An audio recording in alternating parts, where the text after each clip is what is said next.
among you, and many sleep. That word sleep there means many die. For this cause, many are weak and sickly among you, and many sleep. Alright, I want you to hold this scripture very, very tight. That's where I'm going to dwell till I finish my message. I've explained to you what already the body of Christ means.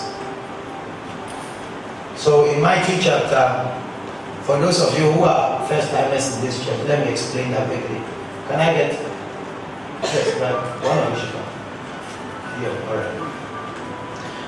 In Matthew chapter 8, verse 20, the Bible says, Jesus says, foxes have holes, birds have nests, but the Son of Man has no place to lay his head. Now, it doesn't really imply that Jesus didn't have a place to lay his head, because a carpenter cannot be without a bed. It's not possible. He's the one making the beds for people. How can he himself not have a bed? 2, Joseph had a house in which they lived. Amen. So when he was saying that the Son of Man has no place to lay his head, what he simply meant was that at that time, the church, which is the body of Christ, was not yet born. Because if you read 1 Corinthians chapter 12, verse 27, the Bible says, now ye are the body of Christ, and members in particular. So which means the church is the body of Christ. But at the time Jesus was on earth, the church was not in existence. Jesus was here yet to establish the church. So the church was not yet born. But Jesus is called the head of the church, or the head of the body. So when he was saying, foxes have holes, birds have nests, but the Son of Man has no place to lay his head, what he simply meant was that he is the head of the church, but the church, which is the body, was not in existence. So once he is the head and there's no body, it means he was a floating head. There was no body for him to rest on. So he had nobody to rest himself. So when he said the Son of Man has no place to rest his head, then what it simply means is that Jesus being the head had no shoulders, had no neck to rest on. So he was just a hanging head. Am I speaking sense? But after Jesus died and rose again and the church was born, the church now was referred to as the body of Christ. That's why in Hebrew actually says that a body have I prepared for you. So Jesus was a headless, a bodiless head. And he came in search of a body to rest himself on. And we are the body. So he says, for it is written in the volume of the books, a body have I prepared for you. So Jesus came to look for this body and he found it. And you are that body. Say amen. Okay. So now watch this. So we are the body. And so the Bible is saying that if you fail to discern the body, if you fail to recognize that this is the body of Christ, then the consequence is that you may either become sick, weakly, or you may die. I want us to understand this mystery. And so within the body, you need to recognize 3 basic ingredients or 3 basic elements. First of all, recognize headship. Somebody say headship. So within the body, that's the church, we have headship. 2, we have membership.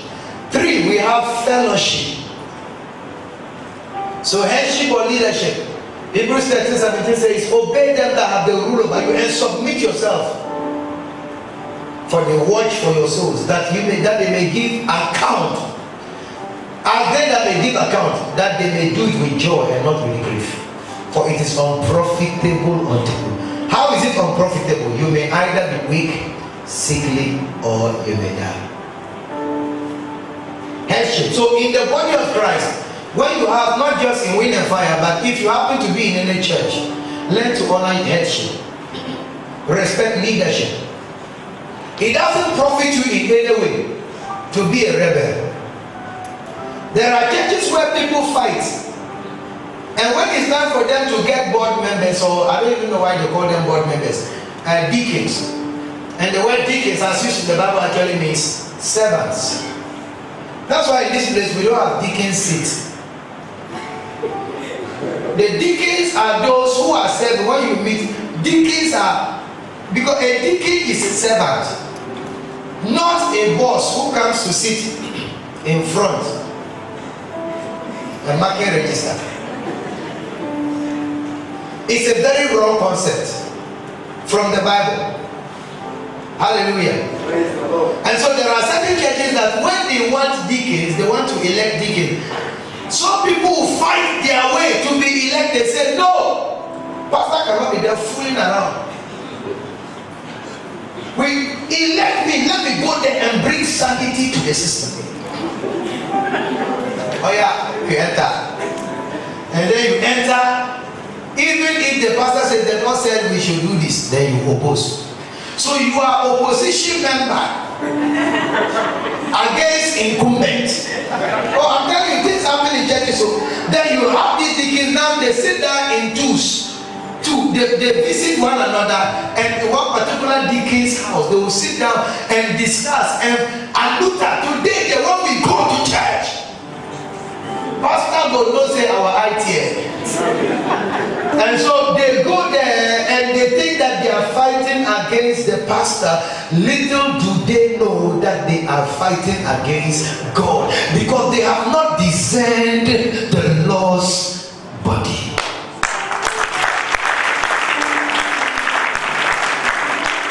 So Peter speaking to Ananias and Sapphira said, you thought you were lying against me, Peter, the pastor of the church, but the lie you told to me was not a lie to me, it was a lie to the Holy Ghost. He said, your husband's body has just been picked. I think it's good if you join him. And she was also carried. And they buried both of them in one day, not discerning the Lord's body. Not discerning the Lord's body.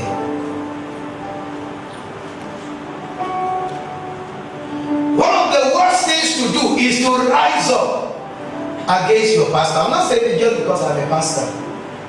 It's because it's biblical. And people err in this area and they miss it. And many people, I know a certain church, I don't even want to go into the details, and some people rose up and fought the pastor. Come and see how some of those people died. They died miserable death. And the man of God is still flourishing and doing better than when he was even in that church. God has a way of taking care of his own. But those who rise up, look at Dathan, Abiram, and Korah. In the Old Testament, they rose up and they said, who is Moses? And the Bible says they mobilized the princes of the assembly. Dathan, Abiram, and Korah. They mobilized the princes of the assembly, people that have influence in the church. And they rose up against Moses. They said, who is this Moses? And Bible says Moses called for them to come. And let me quote them. They said, we will not come. If you don't like it, bend the seat. Do what you want to do. We won't come. And they kept the man of God in grief and agony.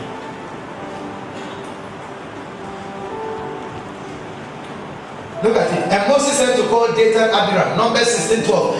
Dathan, Abiram, and sons of Eliab, which said, we will not come up. We know you want us to come, but we will come. Some will pretend like they didn't even hear you. So you know what Moses did? He said, God should choose today who he has called. Lord, maybe I'm not sure who you actually called, but if I am the one that you called, then show it. If they are those you called, then also defend them. But whoever is called, keep the person. Whoever is not called, let the earth open and swallow him. So if the earth will swallow me, I'm ready. If the earth will swallow the other person too, we are also ready. So God, we are waiting. The Bible says the earth opened up and swallowed them, they and their family. Miriam thought that Moses, because he was Moses' senior sister, he wanted to comment on Moses' marriage. Because Moses went and married an Egyptian. If I were not married as your pastor, and I decide to go to China to go and marry a Chinese. That is not your business. That is your pastor's choice. Am I speaking sense? He said very plain. That is my choice. I have the choice I have the right to either marry Chinese, Japanese, somebody from Bangladesh, Haiti, wherever. Whether Fulani or Gomba, what have you have chosen to marry, that is my choice. But they said, no, we have to say this matter. We will talk about it. Moses, this Egyptian you have got to her, and the Bible said, one day when you're talking, God became angry and came down and said, hey! Wherefore were you not afraid to speak against my servant Moses? You are not afraid. He said, Pastor, is putting fear in you. Yeah, I think you better be afraid because the consequences are not good. Amen. Amen. Some of you will just go up on social media and start commenting, and this great man of God divorces. We all know. When Elijah was going home, the sons of the prophet came to Elisha and they said, are you aware that your master said, I'm aware. Don't you think that your master probably sinned against God and God is going to kill him? Whether he sinned against God and God is going to kill him or not, he is still my master.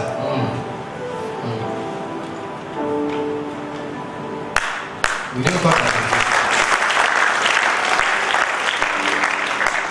We heard that Jezebel chased your master. Hey! Look at the name and say,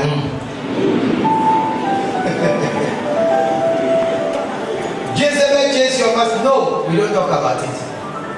Praise the Lord. Be careful. Be careful. Sometimes I see some pastors who are not wise rise up and use their pulpit to attack another man of God. It's one of the most dangerous things.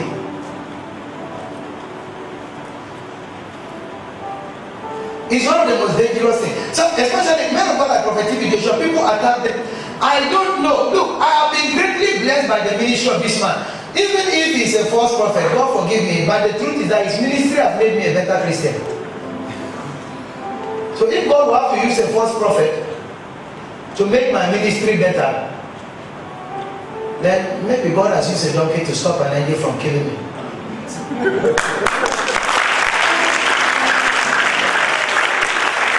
So mine is to kneel there and say, Lord, help this man. Strengthen this man. If it is true that he erred, then Lord, restore him to the true path. Not to stand on the pulpit, use it to attack. It is a sin against the body. You are attacking another member of the body. That is like cutting yourself with a knife. It is a mark of demon possession. It is a mark of demon possession. When you begin to cut another member of the body and you think that you are doing good, Jesus himself said that a time will come where somebody killing you will think that he is doing a service to God. And we are living right in that day where men of God attack one another and where Christians attack each other, and we focus our arrows on one another and we are killing and striking one another and think that we are doing God a service and we think we are defending the faith. Let me tell you, we are sinning against the body, and we need to be very careful about that. He says, for this cause, many are sick, many are weak, and he says, some have fallen asleep. The sin against the body. Be careful when you rise up. You see, Christianity, we shouldn't kill our wounded soldiers. Right now in South Africa, Prophet Bushiri is under attack. And there are pastors who are happy about it. No one is perfect. There are some things probably I ever thought that I thought maybe that were an error. There are some things I have done that were mistaken, and I thought I was doing the right thing. But later on, upon critical examination, I realized I missed it. It is possible for a man of God to miss it in one area or the other. We are not perfect people. We are mortals with divinity upon us, so we can err sometimes. But when we err, we need people to stand in the gap and pray for us. We need people to intercede. We don't need you to pick your knife. That is not a time to strike against us. Let us begin to intercede and to pray for one another. When you go on Facebook, those who are sharing the post and showing that, oh, this man of God has been attacked and what have you said, undergoing trials, are fellow men of God. If this is not witchcraft, tell me what it is. Most of the time, we study check and say every witch died. I'm telling you, the greatest witches are on the pulpits. Witchcraft in the pulpit, tearing, devouring one another. We are never all going to have the same grace. Listen to that. He said to some he gave 5, to some he gave 3, one to another he gave 1, according to their several abilities. We have different abilities. The body is not made up of only eyes. Only a small fragment, just a little percentage. Compute the percentage, the part of your body. Look at the volume of the eye as a percentage of the volume of the entire body. And you discover that probably the eye constitutes only probably 1% of the body's total mass, if not less. So only 1% or less than 1% of the body of Christ may be seers. And not everybody is called to be a mouthpiece of God and to speak the word like I'm doing now. Compute the volume of the mouth against the volume of the entire body. And you discover that probably less than 1% are called to speak and to teach the word like I'm doing.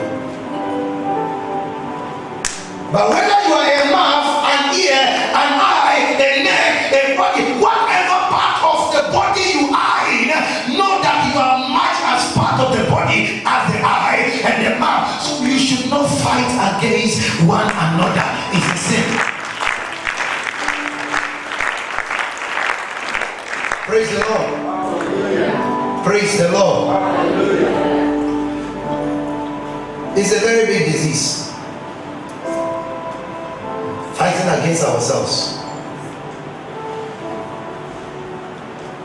Notice that when an unclean spirit leaves a place and he goes somewhere, he has lost the territory. When he is to come back and see that, when he comes back and see that the place is tidied up and clean, you know what he does? He goes back and invites 7 additional demons who are more wicked and cruel and capable of handling territory than himself.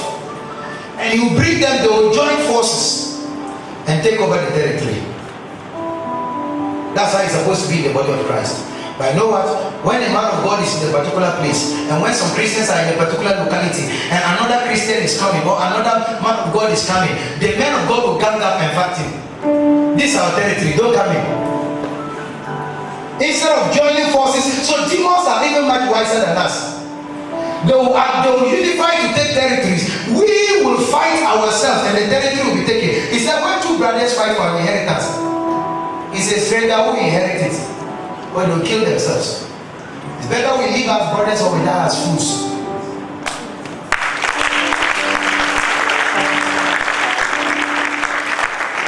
Praise the Lord. Hallelujah.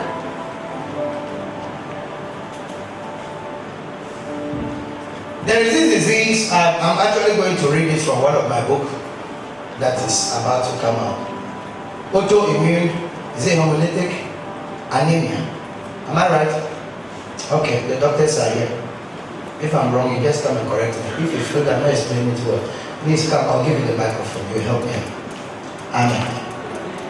Now, we know that in the blood, there are basically 3 cells.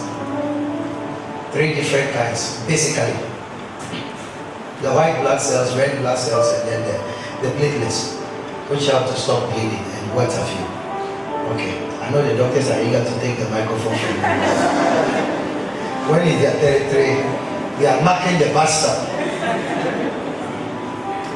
And whenever there is low hemoglobin in the blood, usually it results in anemia. Now, we have these white blood cells. For those of you who have nothing to do with medicine, you are those I'm explaining this to. But those of you who are medical people, your ears. Yes, whenever the white blood cells, now there are some diseases that can make these white blood cells begin to see the red blood cells as foreign bodies, and they start to attack. Okay, I'm just making it in a very simple way. I don't want to also be too technical. Now they begin to attack the red blood cells and they get rid of them. They attack them because even though they are members, they are all produced in the bone marrow. They are all produced there. So they are brothers. They come from the same place. But due to some problem, which the doctors can tell best, these white blood cells now begin to attack their colleagues in the blood, the red blood cells, and they attack them and defeat them and deal with them because they are soldiers. The other guy is just a conveyor. He carries oxygen and roams around. So that with the oxygen he's able to breathe and he's able to feed once the body is alive. Even these white blood cells also require the oxygen that this red guy is carrying to survive. But he's now seeing this same guy as an enemy. He begins to attack and to eliminate. And when that happens, it causes anemia. Even if you transfuse blood again into him, they will fight the new blood that has just entered and also defeat the red blood cell. So you keep transfusing, it keeps fighting. It's a serious disease. In the body of Christ, some of you have white blood cells.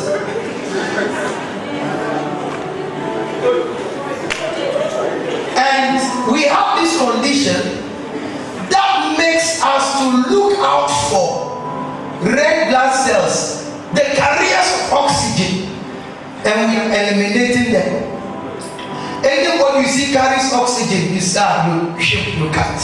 Any gifted person who can be used in the body of Christ to be a blessing, you cut him off. Anybody who does something that is different from what you do, you fight the person. And when that begins to happen, we end up anemic instead of dynamic. This is the sin against the body. So you are in the choir, so now we get a new member. The person comes, we give the microphone, and the person sings powerfully. Actually, we are all blessed. Once we are all happy, then the chorus says, this person just came, and he looks like Pastor likes the way he's singing. We are here. We are all the share of this.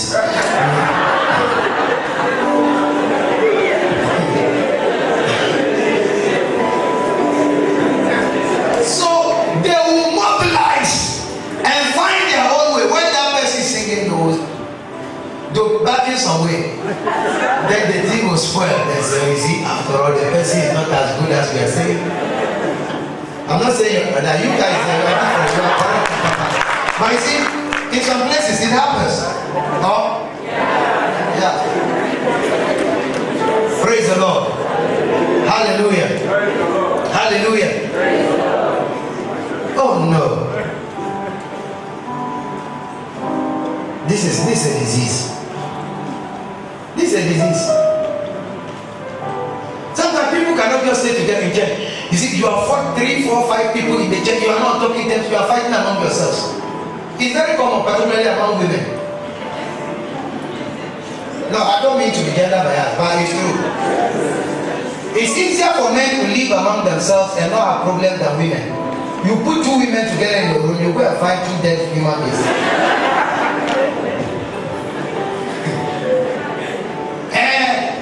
You bath, and when you were walking, you knew that your slippers were still wet, and yet you left traces of water. How about when you leave them? That what is a quarrel. And you ate, and you wanted it, but you didn't wash your. Look at it. There's still why you staying on this. Well, what can, and then that one too is a fight. Look at the woman sitting by herself.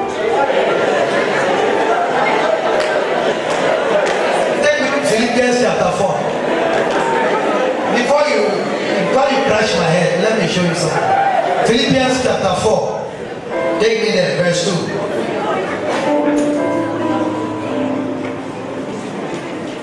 I beseech Udias. No, give me a simpler version. A simpler version, like NLT. Now I appeal to you, dear, and Syntax. Please, because you belong to the Lord, settle your disagreements. These are two ladies. Somebody say, settle your disagreements. Fighting women. When you go to WM, I don't attend their meetings, and I don't even listen to their report because I don't want to be listening women's meeting and be hearing plenty things. No. If not, in the end, they'll succeed in making pastor not to talk to some women too. Because as for women ministry, when they are not there, you go there, they quarrel, even though they are very vibrant, they quarrel among themselves often. They will call for meeting, one will say this, one will say this, and say this. I will not agree. And you see them in small groups. One is called Julia. The other one is called what? Syntax. If it's a number, it's called a Syntax. So, a Syntax.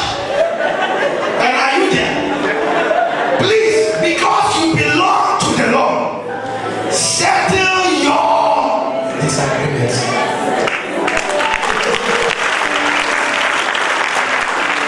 We don't want problems. Discerning the Lord's body. Discern the Lord's body. Praise God.